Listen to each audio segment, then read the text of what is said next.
Chapter 3. Is she going to be okay? A familiar voice asks. It sounds old and weathered. Maybe a teacher? I feel like his name is Grant for some reason, but I don't know anyone named Grant. Maybe it's his last name? I think the more important question is why my head feels all fuzzy, or maybe why I'm so tired. Barely.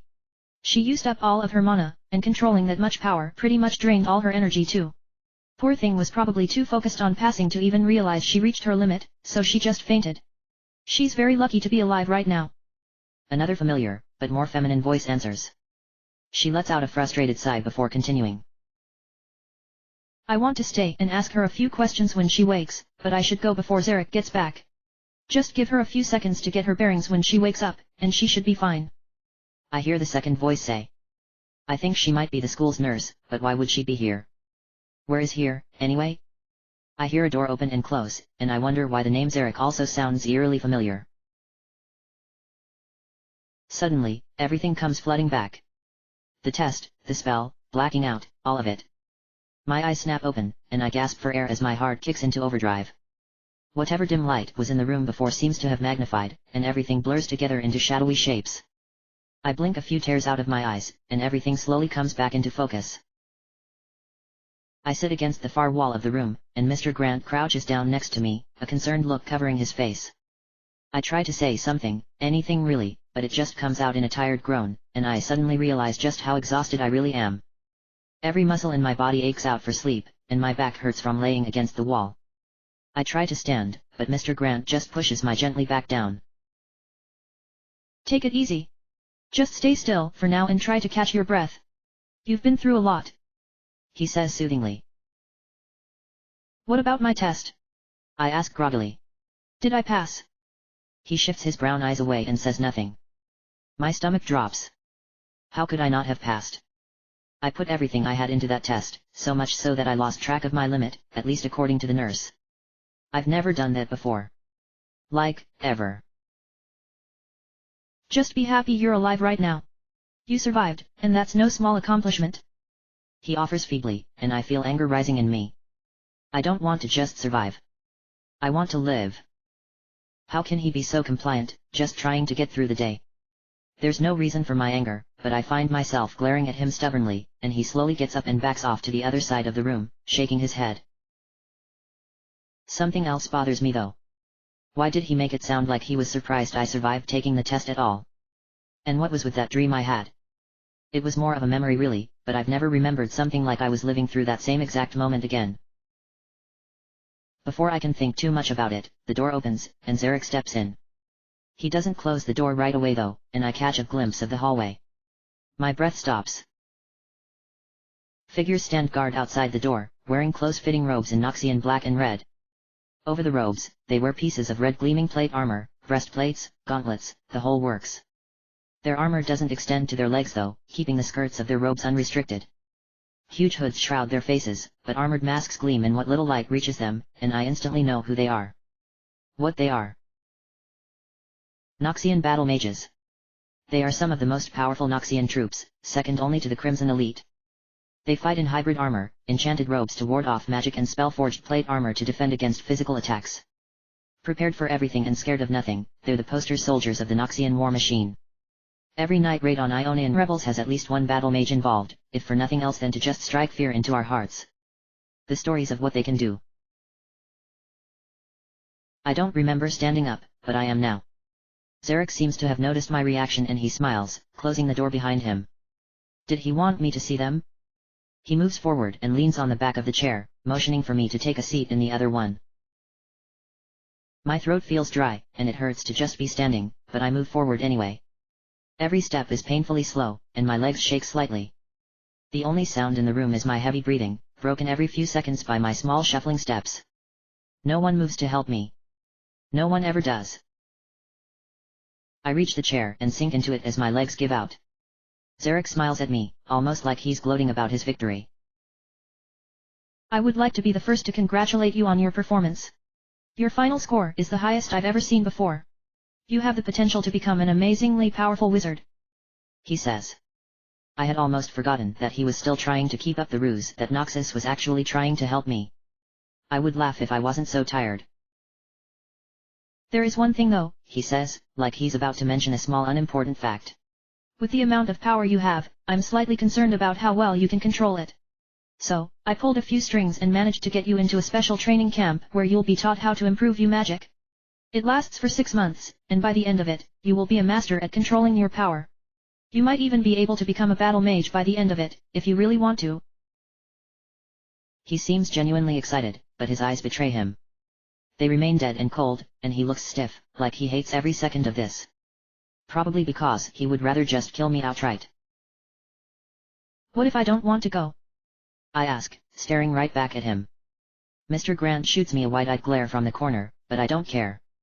I'm done with all these lies, pretending to never realize what's actually going on. And why wouldn't you? He asks innocently, raising an eyebrow. This is the opportunity of a lifetime.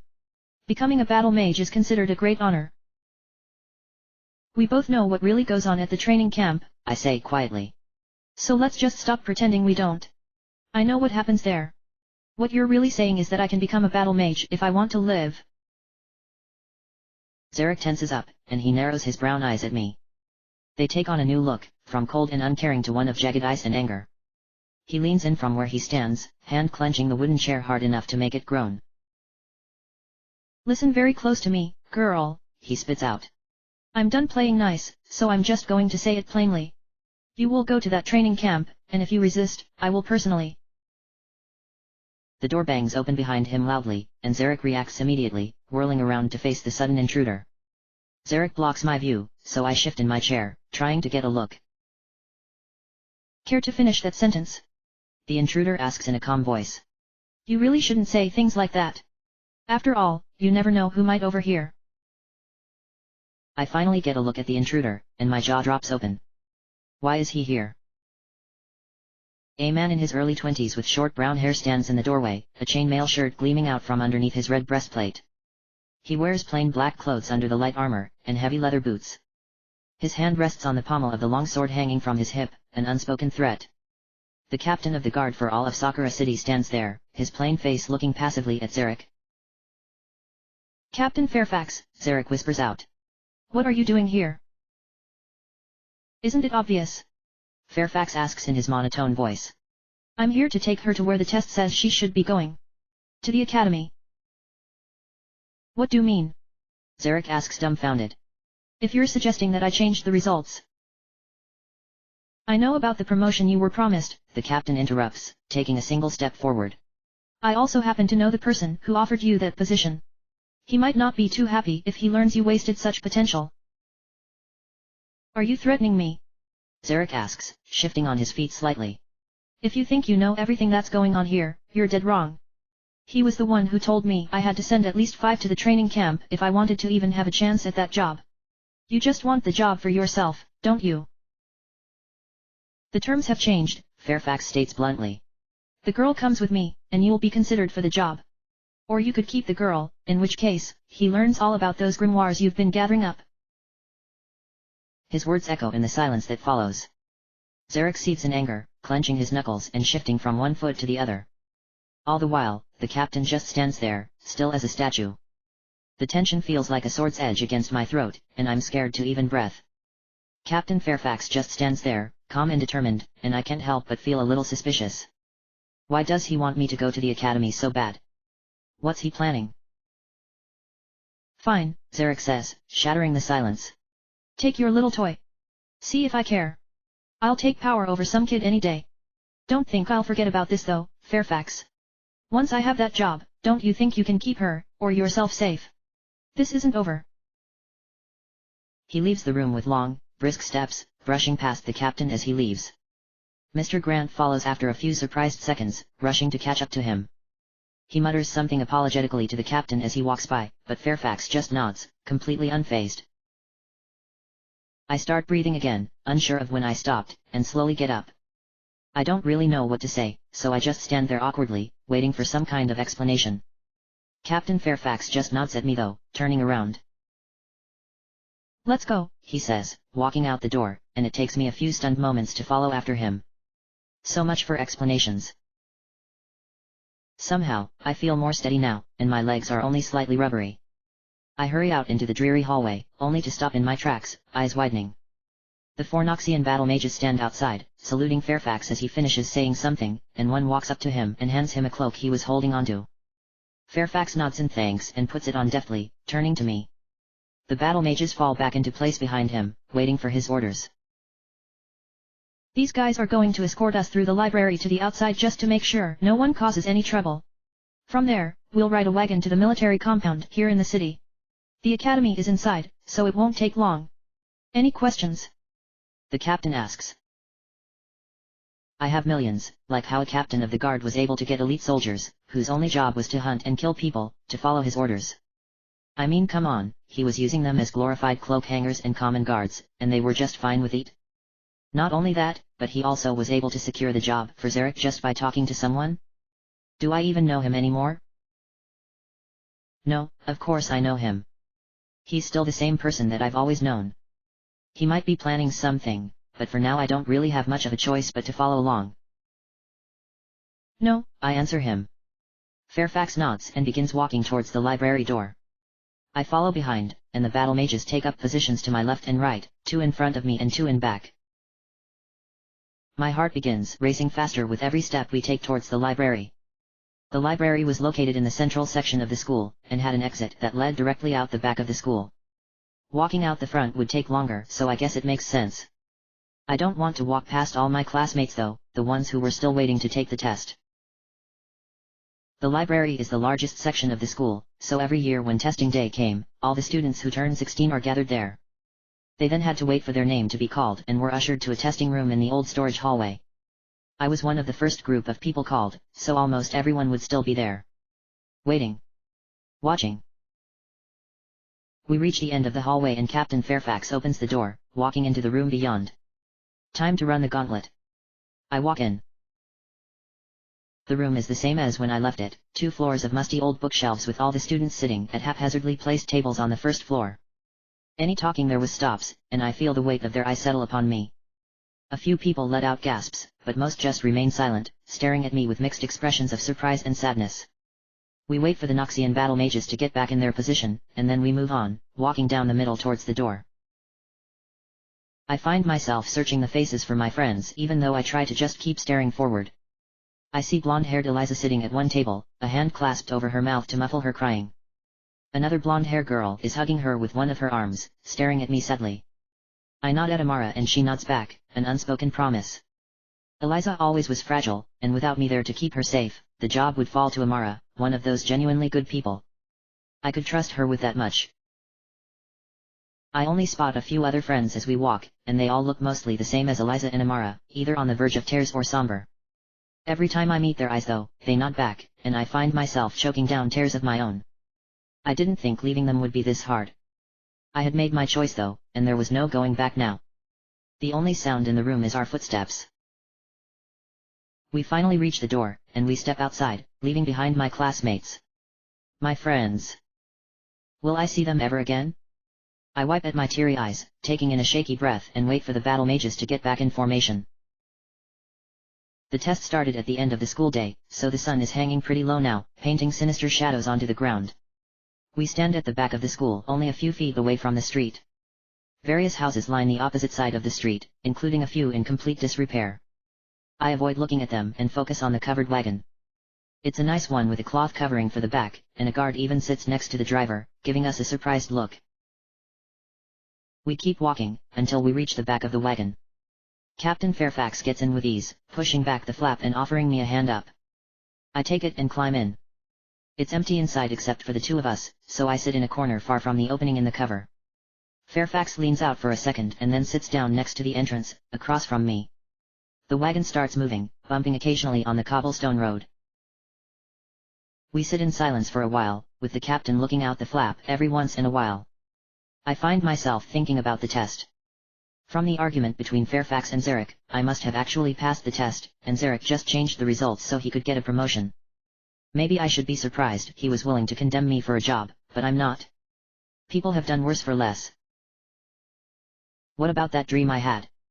I mean, it was a memory, but why did I completely relive it? Everything felt too real for it to just be some strange dream. Something else feels odd too, and I realize something in the dream hadn't actually happened. I don't know what exactly, just that it wasn't a perfect memory. Something had been added in, I think. Or maybe something hadn't happened that was supposed to. I shake my head. The better question was why I was remembering that moment. That was when I first met Kyle. That was when it had all started. I rub at my sore back, annoyed at myself. It didn't matter how it had started. What mattered right now was what was coming next. The academy. I look over to the Captain Fairfax. I don't actually know his first name, which is kind of weird considering how long I've known him.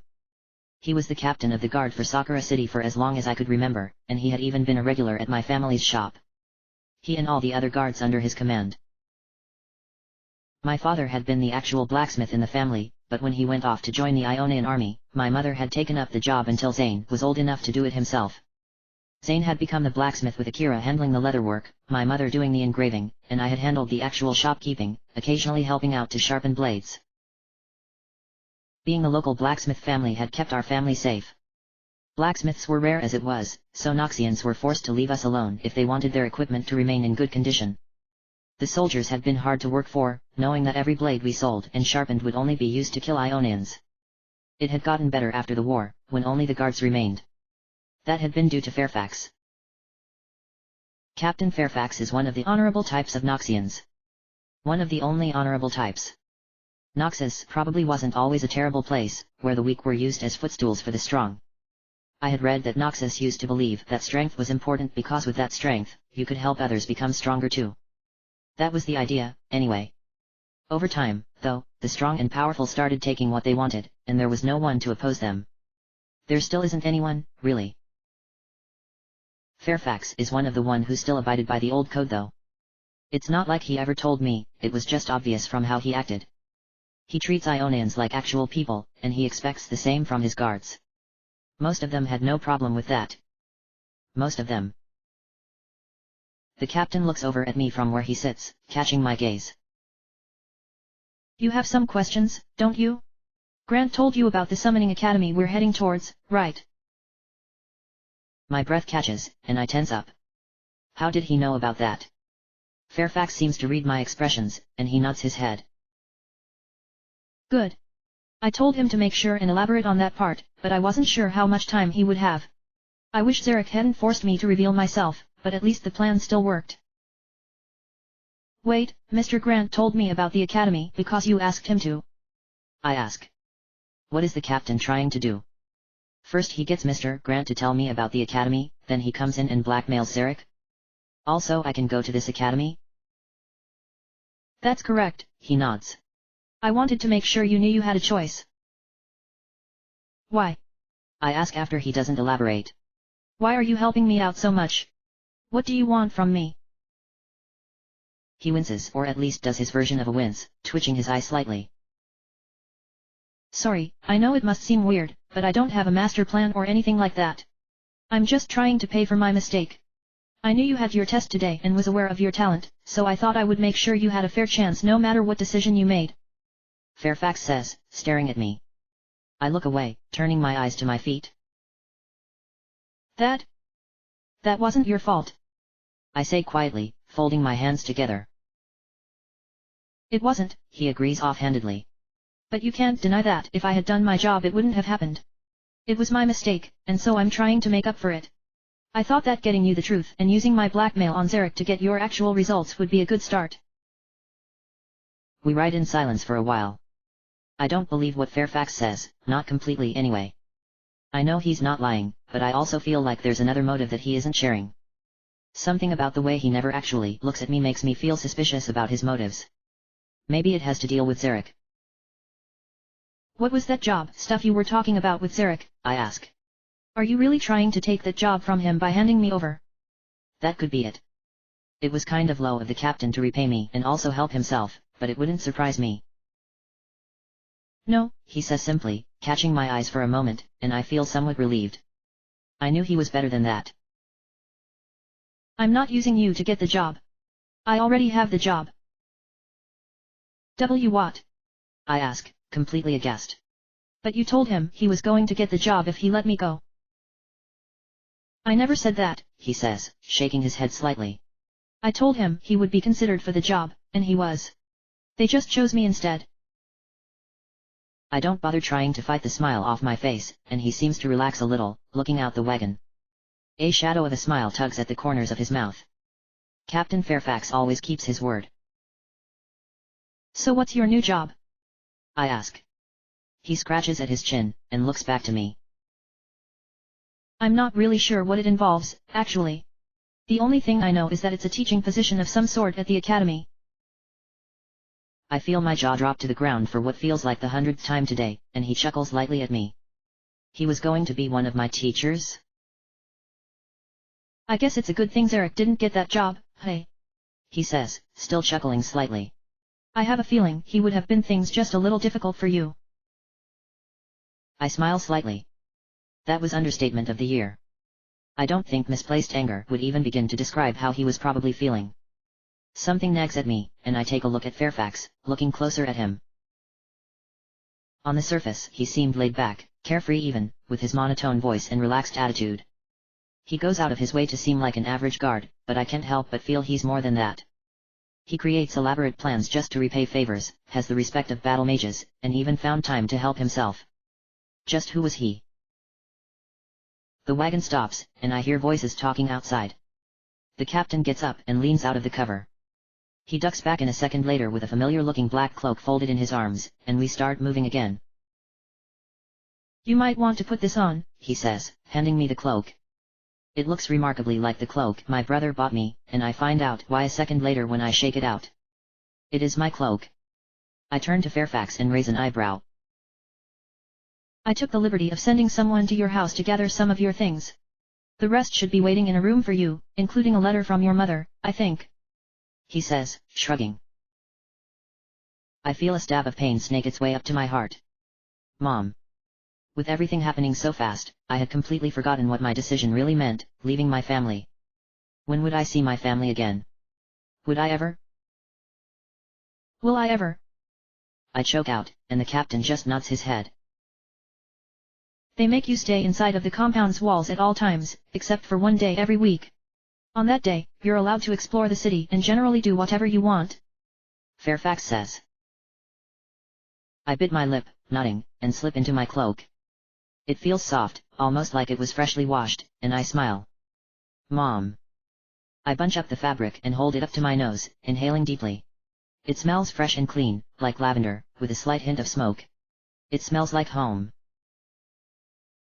The wagon slows down, doing a U-turn and rolling to a stop. The captain hops out, vanishing past the flap. He reappears a second later, holding it open for me, and I stand. Put your hood up, the captain says. Why? I ask, already pulling the hood over my head. None of the other students have been introduced to each other yet, he answers, holding out a hand to help me down. Most of the ones you'll be with come from rich families who pulled some strings to get their children here. They probably think everyone else is going to be Noxian like them. You might be able to use that against them. He says.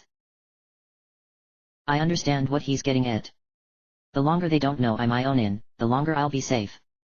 When they do find out though, I might be able to tell by how they react which ones are really dangerous. I still don't know why Fairfax is helping me so much, or even if he's planning something, but for now, I'm just glad he's on my side. I take his hand and hop out of the wagon onto the cobblestone road. The sun sets to my left, painting long shadows onto the ground. The wagon starts rolling back down the path we came, leaving both of us staring at the huge building in front of us. The academy is rectangular shaped, and it looks vaguely based off of the Institute of War that the League built, with lots of pillars and arches. It stands about 4 stories high, painting huge, menacing shadows onto the ground. The area in front of the building is completely paved in stone with a large fountain dominating the space in the middle. The fountain is made of more smooth stone, starting off with a low wall to hold the water. A pedestal rises from the middle of the fountain, ending in a small circular platform. 2 arches rise from the wall, connecting above the pedestal and leaving a circular hole where the water flows out of. It looks very Noxian, all bland and smooth stone with an empty pedestal as the centerpiece. I notice the people staring at us last. About 9 stand in an awkward group in front of the fountain, waiting as we approach. All of them appear to be about the same age as me, with only one or two looking slightly older.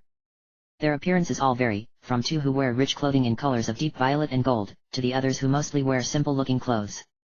All of them have bags set down next to them, anything from a simple cloth sack to the huge leather cases near the two rich kids. We reach them, and I'm suddenly thankful for the cloak shrouding my clothes. My uniform would probably have given me away almost as fast as my actual looks. Captain Fairfax stays by my side, waiting for something.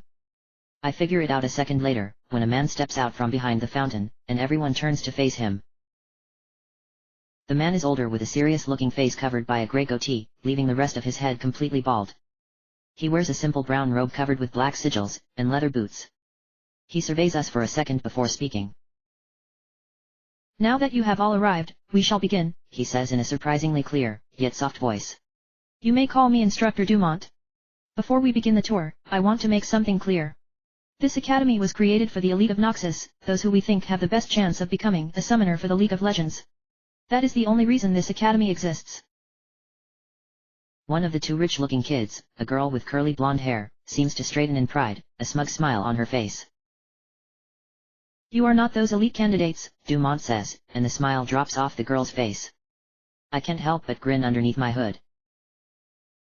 The only reason you are here right now is because someone much more powerful than me wanted you here, and we happen to have spots open. Out of the 50 students attending the academy, most if not all of you are here so you can fill our remaining spots. You are the leftovers. Some of you even more so than others. He adds at the last second, and I could swear his sweeping gaze lingers on me. He shakes out his left arm and looks at a watch before continuing. Now that we're clear, I must be going to welcome one of your other instructors. He will be here shortly to give you a tour after I have informed him of a few changes. I suggest you introduce yourselves and where each of you are from until he arrives. Dumont says. He nods towards us and then turns around, walking into the academy, leaving us alone. All of us stand there awkwardly in the silence that follows. I realize Captain Fairfax still stands next to me, saying nothing. I don't know why Dumont just left him here, but I'm not about to ask. My heart races as the silence stretches on, and I wonder how long I'll be able to keep my identity a secret. The rich girl finally lets out a little cough and steps forward a little bit. I don't know who exactly that man thought he was speaking to, but it doesn't look like we have much of a choice but to play along for now. I am Elizabeth of House Montfort, and I'm from Noxus, obviously. She says in a cultured accent, rolling her eyes. I don't mean to judge her, but she doesn't exactly make it easy. She wears an elegant purple dress covered with shadowy black swirls and gold lace. The lace alone probably cost enough to pay taxes for a month. I shake the thoughts from my head as she gestures to the rich boy with combed blonde hair next to her, and he steps forward. He looks to be slightly older than her, completely average looking except for his rich demeanor. I'm her older brother Edward, of the same house, he says. Although he doesn't wear as fancy clothes as his sister, he still has the same arrogant stance. Both of them appear to be the stereotypical Noxian nobility, which gives me a bad feeling. Even their last name sounds like one of the more powerful houses in Noxus. A boy with a wide smile and short brown hair steps forward. He's of an average build and height, but something about him is unsettling. Maybe it's his constantly shifting orange-yellow eyes, or the way he stands like he's constantly absorbing everyone's attention. He wears normal Noxian black clothes though, so at least he probably isn't from a noble family. My name's Cody, of House Kane. Not as noble as House Montfort, but still Noxian through and through. He says, looking at the Montforts. Edward smiles back at him, while Elizabeth just shakes her head. Someone clears their throat loudly, and we all turn to face a boy looking plainly at the rest of us. He's tall and absolutely built. Wide shoulders, wide muscles, and even a wide neck stretch at his dark clothes. He has plain brown hair, and his hazel eyes seem to be looking far away. Jackson, of House Garnet. Also Noxian. He says plainly. I'm not sure what to make of Jackson, so I just focus on the next kid for now. A boy wearing plain clothes smiles at everyone warmly underneath his long blonde hair. He looks average, like someone you would just pass on the street. I'm Alexander, of some no-name house. Findel if you really want to know. Feel free to just call me Alex. He says smiling, scratching at the back of his head. Oh, and I'm also Noxian. I get the strange feeling off of him, and it takes me a second to figure out what it is exactly. He reminds me more of a Noxian who's lived in Ionia than one who's actually lived in Noxus. I wonder if he was born here. Maybe it's just my imagination, but he seems more easygoing compared to the others. I turn my thoughts away as a skinny boy in threadbare clothes begins speaking. Devon, of Noxus, he says quietly, his eyes poking out from underneath his long brown hair. When someone took the last name from the city they lived in, it usually meant they were a street urchin, someone with no power or standing. It makes me wonder just how he got into the academy in the first place. Yo, someone says, and I turn to see a short boy wearing an odd-looking coat step forward. His medium-length hair is dyed green at the tips, fading quickly to bleached white. Sorry to break the Noxian streak, but my name's Sander. I guess by house you mean last name, right? Well, in that case, I'm from House Declan, of Zon. He says smiling. Now I realize that his odd-looking coat is actually a lab coat. The others don't react much except for Elizabeth, who frowns slightly at him. Zon is a pretty close ally to Noxus, so it's no surprise really. The Noxians here would tolerate him just fine. A girl with long blonde hair and a plain black dress steps forward next, hesitantly. Her blue eyes shift nervously around, and she clears her throat before talking. I'm Molly, of House Wren. From Noxus. She says. She might be another Noxian from Ionia, but maybe not. She seems too shy to actually be able to lie. Still, she might be another potential friend. A boy with shaggy black hair begins speaking next. Seth, of House Durandal. Noxus. He says. He stands stiffly, wearing a plain grey tunic and cloth pants. Out of all the people there he also has the smallest bag next to him, a simple cloth sack. Well, everyone but me anyway. It takes me a second to realize everyone's looking at me, but before I can say anything Fairfax steps forward, lowering his hood and pushing his cloak behind him, revealing his armor and sword. I'm not a student here, he begins with. You may call me Captain Fairfax. I am going to be one of your instructors. I'm fairly new here myself, so I'm guessing Instructor Dumont is sending another teacher to give the tour. I'll start by telling you guys. Wait, the girl, Elizabeth, interrupts. What about him? Why doesn't he have to introduce himself? I wince underneath my cloak, and Fairfax just stands there, staring at her. She blushes and looks away, breaking eye contact with him. He lets out an angry sigh and turns his head to me. He doesn't say anything, but I understand what he's thinking. It was a good plan to try and sneak my way in with my large cloak, but Dumont had kind of messed that up when he told us all to introduce ourselves. I push the cloak from around my body, raising my hands to my hood. I hope no one can see them shaking. I can't believe I actually thought I was going to get out of revealing myself. I take a deep breath, and slide my hood off, letting my hair fall out. My name is Arya Kessler, I say, my voice coming out surprisingly steady. A few of them already have wide eyes, figuring out where I'm from based on my clothes and looks probably, but my next words will condemn me for sure. I suddenly wish I wasn't so tired, but it's not like I could change that now. I take another thready breath, eyes watching everyone. And I'm from Ionia, I finish, and time screeches to a stop.